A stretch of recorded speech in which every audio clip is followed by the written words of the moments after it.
Good morning student. Solid state நம்ம படிச்சுட்டு இருந்தோம். அதனுடைய கண்டினியூஷன் பார்த்தீங்கன்னா கிறிஸ்டல் லேட்டிஸ் பற்றி நடத்த போகிறோம் இன்றைக்கி. சரியா? கிறிஸ்டல் லேட்டிஸ் அப்படின்னா என்ன அப்படின்னா பாருங்கள், the regular arrangement of the species throughout the crystal is called crystal lattice. புரியுதா? அதாவது the regular arrangement of these species, ஒரு ஆட்டம் இருக்குது அப்படின்னு சொன்னால் அந்த ஆட்டம் அந்த கிறிஸ்டலில் எப்படி ரெகுலராக த்ரூ அவுட்டாக நமக்கு அரேஞ்ச் ஆகியிருக்கு. சரியா? அப்போ ஒரு கிறிஸ்டலில் ரெகுலர் அரேஞ்ச்மெண்ட்டாக இருக்கக்கூடிய அந்த ஆட்டத்தை தான் நம்ம என்ன சொல்லுவோம்? கிறிஸ்டல் லேட்டிஸ் அப்படின்னு சொல்லுவோம். புரியுதா? அப்போ the regular arrangement of the species throughout the crystal, ஒரு கிறிஸ்டலில் ரெகுலர் அரேஞ்ச்மெண்ட்டாக இருக்கக்கூடிய ஸ்பீசிஸ், தட் மீன்ஸ் ஆட்டத்தை தான் நம்ம என்ன சொல்கிறோம் அப்படின்னா கிறிஸ்டல் லேட்டிஸ் அப்படின்னு நாங்கள் சொல்லுவோம். சரியா? யூனிட் செல் ரொம்ப ரொம்ப இம்பார்ட்டண்டான கொஸ்டின் இது. யூனிட் செல் 3 மார்க் நமக்கு கண்டினியூஸாக கேட்டுகிட்டே இருப்பாங்க எக்ஸாமில். யூனிட் செல் அப்படின்னா என்ன?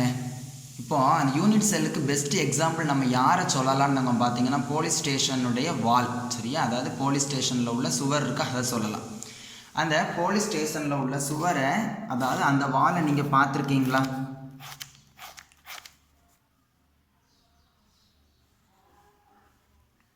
இப்படி தானே இருக்குது. அந்த போலீஸ் ஸ்டேஷனோட அந்த வால் பார்த்தீங்கன்னா இப்படி தான் இருக்குது. சரியா? அப்போ இது என்னது? ஒவ்வொரு பிரிக், அதாவது ஒவ்வொரு செங்கலாக இருக்கும். சரியா? ஸோ அப்போ நல்லா கவனிங்க நீங்கள். இப்போ ஒரே ஒரு செங்கலை வச்சு அந்த போலீஸ் ஸ்டேஷனுடைய வாலை நம்மளால் கட்ட முடியுமா? முடியாது. சரியா? அப்போது நிறைய நமக்கு அங்கே என்ன தேவைப்படுது? நிறைய நமக்கு அங்கே என்ன வேணும்? இந்த பிரிக், தட் மீன் நமக்கு இந்த செங்கல் நமக்கு வேணும். ஸோ ஒவ்வொரு பிரிக், தட் மீன் ஒவ்வொரு செங்கலுக்கும் என்ன உண்டு? 3 டைமென்ஷன் உண்டு. அப்படி தானே தாங்க 3 டைமென்ஷன் உண்டு. X axis, Y axis, Z axis அங்கன்னு சொல்லி அதுக்கு 3 டைமென்ஷன் நமக்கு உண்டு. அப்போ யூனிட் செல் அப்படின்னா என்ன? இந்த basic repeating structural unit of crystalline solid. ஒரு கிறிஸ்டலைன் சாலினுடைய ரிப்பீட்டிங் ஸ்ட்ரக்சரல் யூனிட்டை தான் நம்ம என்ன சொல்லுவோம்? யூனிட் செல் அப்படின்னு சொல்லுவோம். ஒரே வரி தான், a basic repeating structural unit of crystalline solid. புரிதாட்டதாங்க? அதாவது ஒரு கிறிஸ்டலைன் சாலிடோட பேசிக்காக இருக்கக்கூடிய அந்த ரிப்பீட்டடாக இருக்கக்கூடிய ஸ்ட்ரக்சரல் யூனிட்டை தான் நம்ம என்ன சொல்லுவோம் அப்படின்னு பார்த்தீங்கன்னா யூனிட் செல் அப்படின்னு சொல்லுவோம். புரியுதா? ஸோ அப்போ what is mean by unit cell? A basic repeating structural unit of crystalline solid. ஒரு கிறிஸ்டலைன் சாலிடோட ரிப்பீட்டிங் ஸ்ட்ரக்சரல் யூனிட்டை தான் நம்ம என்ன சொல்லுவோம்? நம்ம யூனிட் செல் அப்படின்னு சொல்லுவோம். புரியுதாட்டதாங்க? சரி, நெக்ஸ்ட் இதிலே டாபிக் பார்த்தீங்கன்னா கோஆர்டினேஷன் நம்பர் அப்படின்னு இருக்கும். கோஆர்டினேஷன் நம்பர் அப்படின்னா என்ன? இப்போது நீ சென்டரில் உட்காந்துருக்க. சரியா? இப்போ உன்னை சுற்றி இப்போ ஒரு 5-6 பேர் உட்காந்துருக்காங்க அப்படின்னு சொன்னால் நீ சென்டரில் இருக்க. ஸோ அப்போ உன்னை சுற்றி இப்போ எத்தனை பேர் இருக்காங்க? 6 மெம்பர்ஸ் இருக்காங்க. ஸோ அப்போ what is the coordination number? 6. சொல்லுது. புரிஞ்சுட்டாங்க? ஸோ அப்போ ஒரு ஆட்டம், ஸோ அப்போ கிறிஸ்டல் லேட்டிஸில் ஒரு ஆட்டம் இருக்குன்னு நாங்கள் சொன்னால் அந்த ஆட்டத்தை சரவுண்ட் பண்ணி எத்தனை ஆட்டம்ஸ் இருக்குது அதைத்தான் நம்ம என்ன சொல்லுவோம்? கோஆர்டினேஷன் நம்பர் அப்படின்னு சொல்லி சொல்லுவோம். That mean a atom is surrounded by how many number of atom. ஒரு ஆட்டத்தை சரவுண்ட் பண்ணி எத்தனை ஆட்டம் இருக்குது. So it is called as என்னது? கோஆர்டினேஷன் நம்பர் அப்படின்னு நம்ம சொல்லுவோம்.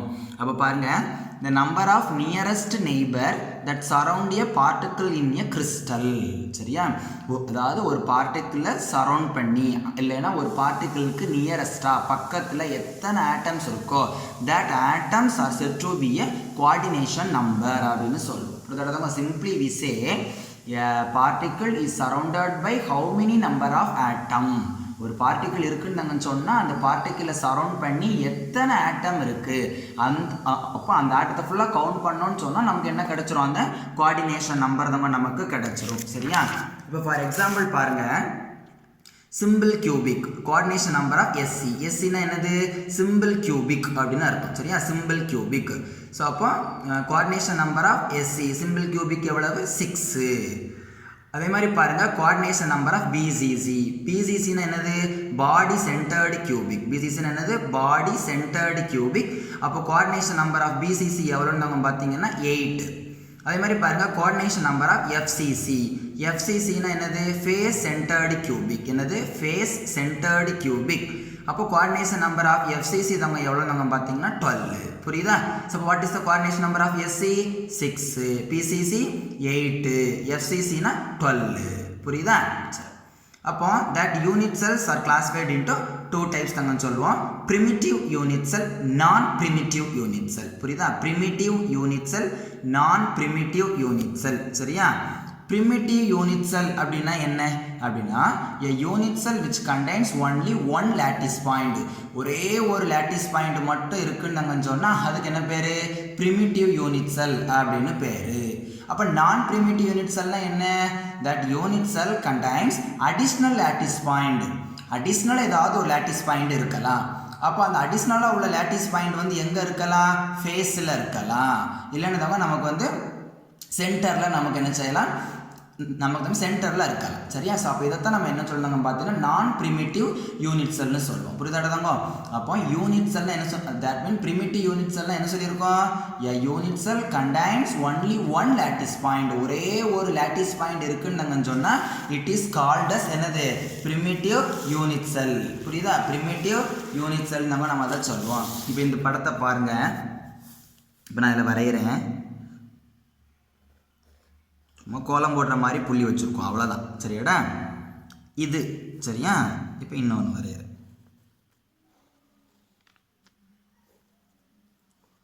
சரி, இப்போ இந்த ரெண்டு நல்லா வாட்ச் பண்ணுங்க. இப்போ இந்த ரெண்டில் எது ப்ரிமிட்டிவ் யூனிட் செல், எது நான் ப்ரிமிட்டிவ் யூனிட் செல்? நான் ஃபஸ்ட்டு என்ன சொல்லிட்டேன்? ப்ரிமிட்டிவ் என்ன சொல்லியிருக்கேன்? எ unit sell which contains only one lattice point. சரியா? அப்போ இதைத்தான் நம்ம என்ன சொல்லுவோம்? ப்ரிமிட்டிவ் யூனிட் செல் அப்படின்னு நாங்கள் சொல்லுவோம். அப்போ இது யாரு? நான் ப்ரிமிட்டிவ் யூனிட் செல். இது யாரு? நான் ப்ரிமிட்டிவ். இது வந்து அங்கே என்னது? நமக்கு நான் ப்ரிமிட்டிவ் யூனிட் செல். எதுக்கு நீங்கள் இது நான் ப்ரிமிட்டிவ் யூனிட் செல் சொன்னீங்க? ஏன்னா கவனிங்க, when a lattice point, அதாவது additional lattice points are present in it. புரியுதா தங்க? இங்கே நமக்கு தங்க என்ன கிடையாது? அடிஷ்னல் lattice point கிடையாது. சரி, ஆனால் இங்கே நமக்கு என்ன இருக்கு? அடிஷ்னல் lattice point நமக்கு இருக்கு. அப்போ what is meant by primitive unit cell? A unit cell contains only one lattice point is called primitive unit cell. A unit cell which contains additional lattice point which are present in either at the faces or corner, sorry faces are centre. சரியா? அப்போ additional lattice point இருக்குன்னு சொன்னால் அதை நம்ம என்ன சொல்வோம்? நான் primitive unit செல் அப்படின்னு நம்ம அதை சொல்லுவோம். புரியுதாடா? இப்போ இந்த primitive unit cells are classified into 7 types. புரியுதாடா? அப்போ இந்த யூனிட் செல்லை நம்ம என்ன செய்கிறோம்? 7 டைப்ஸாக நம்ம அதை கிளாஸிஃபை பண்ணுறோம். அப்போ unit cell can classify into 7 types. புரியுதா? பாருங்கள் என்னெல்லாம் பாருங்கள். இது வந்து ஒரு இம்பார்ட்டன்ட் 3 மார்க்கில் கேட்பாங்க. Cubic, rhombohedral, hexagonal, tetrahedral, orthorhombic, monoclinic, triclinic. புரியுதாங்க? அதாவது 7 டைப்ஸ் ஆஃப் யூனிட் செல். இந்த ப்ரிமிட்டிவ் யூனிட் செல்லை நம்ம என்ன செய்கிறோம்? 7 டைப்ஸாக நம்ம அதை கிளாஸிஃபை பண்ணுறோம். நல்லா ஞாபகம் வச்சுக்கிடணும். கியூபிக். சரியா? கியூபிக் இதுதான் ஃபண்டமெண்டல். இதை பற்றி நம்ம நெக்ஸ்ட்டு வந்து நம்ம இந்த லெசனில் ஃபுல்லாகவே நம்ம படிப்போம். இந்த கியூபிக் பற்றி மட்டும் தான் நம்ம புக்கில் நம்ம பேசியிருப்பாங்களே தவிர்த்து மற்ற 6 பற்றி பேசியிருக்க மாட்டாங்க நமக்கு. சரியா? அப்போ cubic unit cell, rhombohedral, hexagonal, tetragonal, orthorhombic, monoclinic, triclinic. புரியுதா? Monoclinic, triclinic. சரியா? அடுத்து பாருங்க, types of unit cell. Types of unit cell. அப்போ நான் அப்போதே சொல்லியிருக்கிறேன் types of cubic unit cell. சரியா? அப்போ யூனிட் செல்ல 7 டைப்ஸ் இருக்குன்னு பார்த்தோம். அப்படிதானே? Cubic, rhombohedral, hexagonal, tetragonal, orthorhombic, monoclinic, triclinic. அதில் அந்த கியூபிக்னு இருக்குல்லடா, அதில் உள்ள அந்த கியூபிக்னு இருக்குல்ல, அப்போ அந்த கியூபிக் யூனிட்ஸ் எல்லாம் நம்ம என்ன செய்கிறோம்? 3 டைப்ஸாக நம்ம அதை கிளாஸிஃபை பண்ணுறோம். SC, BCC, FCC. புரியுதா? அப்போ எஸ்சின்னா என்னது? Simple cubic. எஸ்சின்னா என்னது? Simple cubic. பிசிசினா என்னது? Body centred cubic. பிசிசினா என்னது? Body centred cubic. எஃப்சிசினா என்னது? Face centred cubic. Face centred cubic. புரியுதா தங்கம்? அப்போ கியூபிக் யூனிட் செல். சரியா? Cubic unit cells are classified into 3 types. SC simple cubic, BCC body centred cubic, அதே மாதிரி தாங்க பாருங்க எஃப்சிசி என்னது? Face centred cubic. சரியாடா? இப்போ ஒரு கியூப்ஸ் நம்ம வரைய போகிறோம். உங்களுக்கு கியூப்ஸ் வரைய தெரியுமா? அது ரொம்ப இம்பார்ட்டண்ட்டாக தாங்க. கியூப்ஸ் வரைய தெரிஞ்சிருக்கணும் நமக்கு. நான் வரையதான் பாருங்கள். இப்படி வரையணும். முதல்ல இப்படி ஒரு பாக்ஸ் மாதிரி தாங்க போட்டுக்கோங்க, ஸ்கொயர் மாதிரி. அதில் சென்டரில் இருந்து இப்படி ஆரம்பிங்க. இருக்கா? சரி, இப்படி ஜாயின் பண்ணி அவ்வளோதான். இதான் தாங்க என்னது, இதுதான் ஒரு கியூப் தாங்க. சொல்லுறது புரிஞ்சுதாடா? சரி, அப்போ ஃபர்ஸ்ட் நம்ம இப்போ என்ன படிக்க போகிறோம்? எஸ்சி. எஸ்சின்னு என்ன சொல்லிட்டேன்? சிம்பிள் கியூபிக் படிக்க போகிறோம். இந்த கியூபுக்கு அதாவது சிம்பிள் கியூபுக்கு எக்ஸாம்பிளாக நம்ம யாரை எடுக்கிறோன்னு நம்ம பார்த்தீங்கன்னா, நம்ம வந்து ஒரு புக்கை எடுத்துக்கிடலாமா? புக்கை நம்ம என்ன செய்யலாம்? நம்ம எக்ஸாம்பிளாக எடுக்கலாம். ஒரு புக்குக்கு எத்தனை கார்னர் இருக்குது சொல்லுங்க பார்ப்போம். எத்தனை கார்னர் இருக்குது? 8 கார்னர் இருக்கும். எத்தனை தம்பி நம்ம கார்னர் தாங்க இருக்கும்டா? 8 கார்னர் இருக்கும். அதாவது ஒரு புக்கு இருக்குன்னு தாங்கன்னு சொன்னால் அந்த புக்குக்கு தாங்க நமக்கு வந்து எவ்வளோ கார்னர் இருக்குது? 8 கார்னர்ஸ் இருக்குது. அப்போ 1 கார்னருக்கு நீங்கள் ஒரு ஆட்டத்தை பிளேஸ் பண்ணிங்கன்னு சொன்னால் அப்போ டோட்டலாக 8 கார்னருக்கு நம்ம என்ன செய்யலாம்? 8 ஆட்டத்தை நம்ம பிளேஸ் பண்ணலாம். புரியுதாங்க? அப்போ சிம்பிள் கியூபிக்னு நாங்கள் சொன்னால் each corner containing 1 atom. So we place the 8 atom. புரியுதாங்க? ஸோ அப்போ பாருங்க, நான் எப்படி பிளேஸ் பண்ணுறேன்னு பாருங்கள். 1 2 3 4 5 6 7 8. சொல்லுது புரிஞ்சதா? அப்போ சிம்பிள் கியூபிக்னு நாங்கள் சொன்னால் ஒரு சிம்பிள் கியூபிக்கில், அதாவது ஒரு கியூபிக்னு சொன்னாலே அந்த கியூபிக்கில் நமக்கு 8 கார்னர்ஸ் நமக்கு அங்கே இருக்கும். Each corner containing 1 atom. So totally we place the 8 atom. இதான் என்னது சிம்பிள் கியூபிக்கோட ஸ்ட்ரக்சர் தாங்க. இப்போ நம்ம இங்கே என்ன கண்டுபிடிக்க போகிறோம்னு பார்த்தீங்கன்னா, number of atoms per unit cell. Number of atoms per unit cell கண்டுபிடிக்க போகிறோம். அப்போ number of atoms per unit cell கண்டுபிடிக்க என்ன ஃபார்முலா அப்படின்னு நாங்கள் பார்த்தீங்கன்னா, NC/8. இதான் என்னது ஃபார்முலா? NC/8. NC அப்படின்னா என்ன? Number of atom present at corner. N for number of atom, C for corner. அப்போ number of atom present at corner. கார்னரில் எத்தனை ஆட்டம் ப்ரெசென்ட் ஆயிருக்குன்னு சொல்லி கொடுத்துருக்கேன். எண்ணி சொல்லுங்க. அப்போ கார்னரில் 1 2 3 4 5 6 7 8 ஆட்டம். அப்போ தாங்க NC எவ்வளவு? 8. அப்போ 8/8 ஈக்குவல் டு எவ்வளவு? 1. 8/8 ஈக்குவல் 1. அப்போ in SC number of atoms per unit cell equal to எவ்வளவு? 1 அப்படின்னு அர்த்தம். சொல்லுது புரிஞ்சாடதாங்க? சரி, இதே மாதிரி தாங்க நெக்ஸ்ட் தாங்க பாருங்கடா, நம்ம வந்து பிசிசிக்கு படிக்க போகிறோம். நம்ம யாருக்கு படிக்க போகிறோம்? பிசிசி. இங்கே எழுதுகிறேன், பிசிசி. பிசிசிக்குன்னு நாங்கள் பாருங்கடா தாங்க, அதுவும் நம்ம என்ன செய்யலாம்னா இதே மாதிரி தான் நம்ம அதுக்கும் நம்ம வந்து கியூப்ஸ் ட்ரா பண்ணணும். சரியா?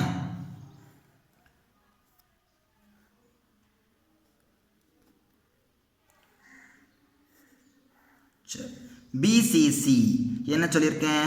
பாடி சென்டர்டு கியூபிக். இப்படி பிசிசி என்ன சொல்லியாச்சு? பாடி சென்டர்டு கியூபிக்.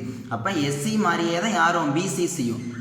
என்ன ஒரே ஒரு டிஃபரெண்ட், பாடி சென்டர்டில் என்ன இருக்கும்? ஒரே ஒரு எக்ஸ்ட்ரா தாங்க நமக்கு அங்கே ஆட்டம் ப்ரெசென்ட் ஆயிருக்கும். அப்போ பாருங்கள், ஃபஸ்ட்டு 8 கார்னர் தாங்க இருக்காடா. அப்போ ஈச் கார்னர் கண்டெய்னிங் 1 ஆட்டம். அப்போ each corner containing 1 atom. Totally we place the 8 atom. புரியுதாட்ட தங்க? அப்போ இங்கே நம்ம 8 ஆட்டத்தை தங்க நம்ம இங்கே பிளேஸ் பண்ணிட்டோம். ஒரே ஒரு ஆட்டம் எங்கே வைக்கணும்? சென்டர் ஆஃப் த பாடியில் வைக்கணும். இதுதான் என்னது? Structure of BCG. புரியுதாட்ட தங்க? இதான் என்னதுடா? Structure of BCC. அடுத்து நம்ம இங்கே என்ன கண்டுபிடிக்கணும் பார்த்தீங்கன்னா, number of atoms per unit cell. சரியா? Number of atoms per unit cell equal to என்ன ஃபார்முலான்னு பார்த்தீங்கன்னா, NC/8 plus NB/1. NC/8 plus என்னது? அதாவது NC/8 ப்ளஸ் NB/1. NCனா என்ன சொல்லியிருக்கேன்?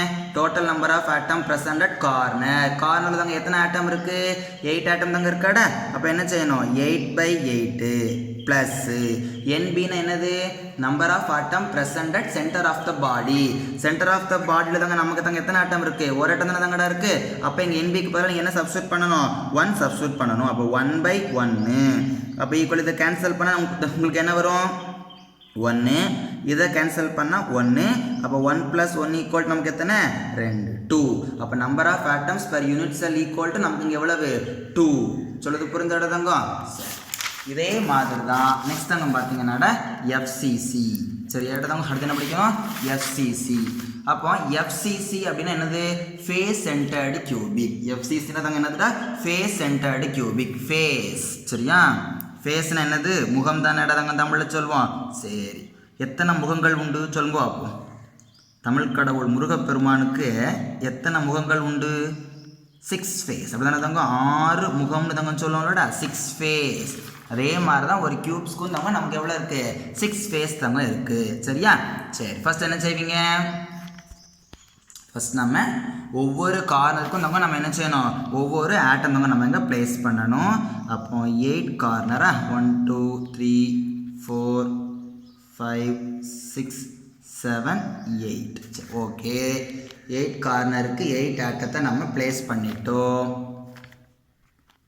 8 கார்னருக்கு நம்ம தங்க 8 ஆட்டத்தை தங்க நம்ம ப்ளேஸ் பண்ணிட்டோம் இப்போ ஃபேஸ்ன்னு சொல்லியிருக்கோம் அப்போ நான் உங்களுக்கு என்ன சொல்லியிருக்கேன் 6 ஃபேஸ் தங்க இருக்குன்னு சொல்லியிருக்கேன் இல்லடா அப்போ 6 ஃபேஸ் அப்படின்னு நம்ம சொன்னால் ஒரு கியூப்ல 6 ஃபேஸ் வந்து நமக்கு எங்கெல்லாம் இருக்குது சொல்லுங்க பார்ப்போம் முதல்ல மேலே சரிடா தங்க 1 அடுத்து 2 3 நல்லா கவனிக்கணும் 4 இன்னும் 2 ஃபேஸ் எங்கே இருக்குது கியூபோட ஃப்ரண்ட் அண்டு பேக்கு தாங்க அப்போ இது ஃப்ரண்ட்டு பேக்குங்கும் போது நான் வந்து தம்பி இந்த நோட்டுக்கு பின்னாடி போய் வரைய முடியாது இல்லைடா அப்போ அதை இங்கே காமிச்சிக்கிறேன் என்னதுங்க அப்போ ஃப்ரண்ட் அண்ட் பேக் தான் 6 சரியாக போச்சா சரி இப்போ நமக்கு என்ன கண்டுபிடிக்கணும் number of atoms per unit cell அப்போ number of atoms per unit cell equal to என்ன ஃபார்முலா பாருங்கள் NC/8 ப்ளஸ் NF/2 2 அதாவது NC/8 ப்ளஸ் என்னது NF/2 NCனா அப்போதே சொல்லி கொடுத்துட்டேன் number of atom present corner அப்போ தான் கார்னரில் எத்தனை ஆட்டம் இருக்குது 8 ஆட்டம் இருக்காடா அப்போ 8/8 ப்ளஸ் NFன்னு என்ன சொல்லியிருக்கேன் number of atom present face ஃபேஸில் தாங்க எத்தனை ஆட்டம் தாங்க இருக்குடா 1 2 3 4 5 6 இருக்காமா அப்போ 6/2 என்ன வரும் 1 + 3 = 4 அப்போ in FCC number of atom present number of atom per unit cell equal to நமக்கு எவ்வளோ நமக்கு இங்கே 4 சொல்லுது புரிஞ்சுட்டா தாங்க 4 சரியா இதான் காமிச்சிருக்கேன் பாருங்க simple cubic unit cell number of atom NC/8 தாங்க அப்போ 8/8 ஈக்குவல் டு எவ்வளவு 1 அது மாதிரி பாருங்க பாடி சென்டர்ட் கியூபிக்னு நாங்கள் சொன்னால் என்ன ஃபார்முலா NC/8 ப்ளஸ் NB/1 அப்போ தாங்க NC எவ்வளோ சொல்லியிருக்காங்க நமக்கு 8/8 சொல்லியாச்சாடா அப்போ 8/8 ப்ளஸ் NB எவ்வளோ 1 அப்போ 1/1 ஈக்குவல் நமக்கு என்ன வந்துடும் 2ன்னு சொல்லி நமக்கு ஆன்சர் கிடைக்கும் அதே மாதிரி பாருங்கள் ஃபேஸ் சென்டர்டு கியூபிக்னு நாங்கள் சொன்னால் number of atoms per unit cell இது மட்டுமே ஒரு 3 மார்க் கொஸ்டின் தாங்க ஃபேஸ் சென்டர்டு கியூபிக் மட்டும் ஒரு 3 மார்க் கொஸ்டின் சரியா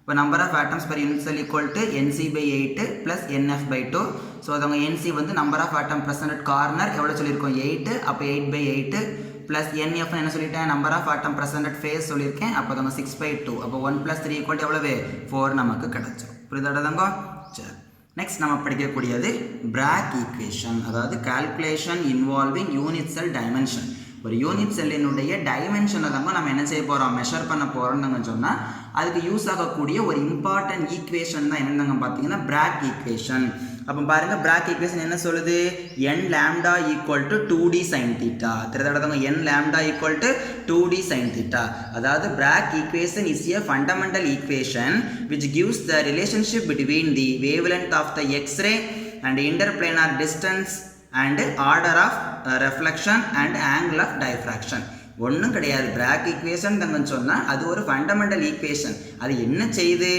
வேவ்லென்த் ஆஃப் எக்ஸ்ரேவை இன்டர்பிளேனார் டிஸ்டன்ஸ் கூடயும் ஆங்கிள் ஆஃப் டைஃப்ராக்ஷன் கூடயும் நமக்கு ரிலேட் பண்ணுது அவ்வளோதான் அப்போ Bragg equation is a fundamental equation which relates the wavelength of the X-ray to interplanar distance and angle of diffraction அப்போ நீங்கள் எக்ஸாம்பிள் தாங்க ஷார்ட்டாக n lambda = என்ன எழுதணும் 2d sin theta அவ்வளோதான் அப்போ பிராக் ஈக்குவேஷன் என்ன சொல்லுங்க அப்போ n lambda = 2d sin theta புரியுதா அப்போ இதில் லேம்டாங்கிறது என்னது வேவ்லென்த் ஆஃப் த எக்ஸ்ரே நம்ம வந்து கிறிஸ்டலினுடைய டைமென்ஷனை கண்டுபிடிக்கிறதுக்கு யூஸ் பண்ணக்கூடிய எக்ஸ்ரேவோட வேவ்லென்த் அப்போ லேம்டா ஈக்குவல் என்னது வேவ்லென்த் ஆஃப் எக்ஸ்ரே தீட்டா என்னது ஆங்கிள் ஆஃப் டைஃப்ராக்ஷன் தங்க தீட்டா என்னது ஆங்கிள் ஆஃப் டைஃப்ராக்ஷன் டி அப்படின்னா என்னது interplanar distance between 2 successive planar of atom 2 plane இருக்குன்னு சொன்னால் அந்த 2 பிளேனுக்கு இன்பிட்வீனில் உள்ள டிஸ்டன்ஸை தான் நம்ம என்ன சொல்லுவோம் டின்னு தங்கன்னு சொல்லுவோம் அடுத்து என் அப்படிங்கிறது நமக்கு என்னதுமா ஆர்டர் ஆஃப் ரெஃப்ளெக்ஷன் தங்க என்னங்கிறது நமக்கு இங்கே என்னது ஆர்டர் ஆஃப் ரெஃப்ளெக்ஷன் சரியா அப்போ இந்த எக்ஸ்ரே டைஃப்ராக்ஷன் அனாலிசிஸ் இதை யூஸ் பண்ணி நம்ம என்ன செய்யலாம் ஒரு கிறிஸ்டலினுடைய ஸ்ட்ரக்சரை தாங்க நம்மளால் ஈஸியாக மெஷர் பண்ண முடியும் புரியுதாடா அப்போ இப்போ ஒரு கிறிஸ்டல் இருக்குன்னு நாங்கள் சொன்னால் இப்போ அந்த கிறிஸ்டலினுடைய ஸ்ட்ரக்சரை நம்ம மெஷர் பண்ணணும். ஃபார் எக்ஸாம்பிள் இப்போ சோடியம் குளோரைடு எடுத்துக்கோங்களேன். அப்போ NaClஓட ஸ்ட்ரக்சர் என்னது அப்படின்னு நம்ம கண்டுபிடிக்கணும்னு நாங்கள் சொன்னால் அதுக்கு நமக்கு ரொம்ப ஒரு ஹெல்ப்பாக இருக்கிறது யார், இந்த எக்ஸ்ரே டைஃப்ராக்ஷன் ஸ்டடி. சரியா? அப்போ that X ray diffraction study is a powerful tool for the determination of crystal structure. நான் அப்போதே சொல்லிட்டேன், பிளாக் ஈக்குவேஷன் என்ன ஃபார்முலா சொன்னேன், n lambda equal to 2d sin theta நாங்கள் சொன்னோம். இதில் ஏதாவது ஒரு வேல்யூவை வந்து நமக்கு தெரியலன்னு நாங்கள் சொன்னால், அதாவது மற்ற வேல்யூ நாங்கள் தெரிஞ்சதுன்னா தெரியாத ஒரு வேல்யூவை நம்மளால் ஈஸியாக என்ன செய்ய முடியும் அப்படின்னா மெஷர் பண்ண முடியும். For example n lambda equal to 2d sin theta. சரியா? இப்போ எனக்கு அதில் தாங்க பாருங்க தாங்க, இப்போ அதாவது டியோட வேல்யூ தாங்க வேணும்னா, ஸோ அப்போ டி ஈக்குவல் டு என்னது n lambda by 2 sin theta. n lambda by என்னது 2 sin theta. அப்போ டி ஈக்குவல் டு என்ன formula, n lambda by 2 sin theta. இந்த வேல்யூவை தாங்க யூஸ் பண்ணணும்னு சொன்னால் ஒரு யூனிட் செல்லினுடைய அந்த edge of the unit cell using this value the edge of the unit cell can be calculated. புரியுதாட்ட தாங்க நீங்கள் எடுத்துனது புரியுதா?